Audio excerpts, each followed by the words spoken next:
weligaa ka tegin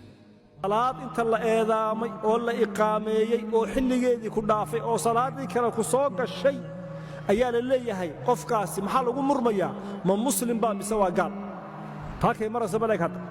amalka ugu horeeya qofka aakhire markuu taga loo xisaabina waa salaada waa la isweydiinaya xidhiidhiga waxaa lagaga baxa waa salaada faqriga waxaa lagaga baxa waa salaada dulliga waxaa lagaga baxa waa salaada salaada tuko salaadu waa waxa kala saara qofka ilaah rumaysan iyo ka rumaysan bacda tawxiid ilaahi azza wa jalla salaatu kalaynin wala masaajidda soo galaynin hay tahay diinka uu sheeganaya maxay qofka salaada ka tagayna diinta islaamka nasiibka uma laha ogaada buu yiri